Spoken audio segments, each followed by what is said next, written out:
ប៉ាអាចស៊ូបានណាកូនសម្លាញ់ប៉ាមិនមែនជាមនុស្សល្បីល្បាញឬមានឋានៈខ្ពង់ខ្ពស់ទេប៉ុន្តែប៉ាអាចស៊ូបានលះបង់បានអត់ធ្មត់ព្យាយាមបានឲ្យតែកូនប៉ាបានសុខបានល្អមានអនាគតត្រចះត្រចង់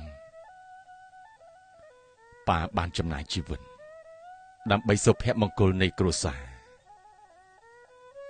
ការលះបង់របស់ប៉ាគឺជាគន្លងផ្លូវដែលប៉ាធ្វើឲ្យកូនប៉ាអាចដើរទៅរកអនាគតបានប៉ាធ្វើការខ្លាំងជារៀងរាល់ថ្ងៃដើម្បីបំពេញតម្រូវការនៃគ្រួសារខណៈពេលដែលប៉ាមិនដែលបង្ហាញភាពនឿយហត់នឿយណាយឬការតក់ស្លុតសោះឡើយភាពអត់ធ្មត់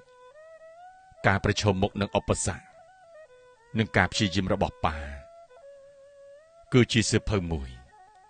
ដែលកូនគួររៀនសូត្រពីចំណុចល្អបានជារៀងរាល់ថ្ងៃណាកូនប៉ាបានបង្រៀនកូនអំពីតម្លៃនៃការប្រកាន់ខ្ជាប់លើក្តីស្រមៃការទទួលខុសត្រូវនិងភាពជាអ្នកដឹកនាំទោះបីប៉ាមិនមែនជាវីរៈបុរសប៉ុន្តែប៉ាមានបេះដូងដ៏រឹងមាំនិងចិត្តដ៏អស្ចារ្យសម្រាប់កូនទាំងអស់គ្នា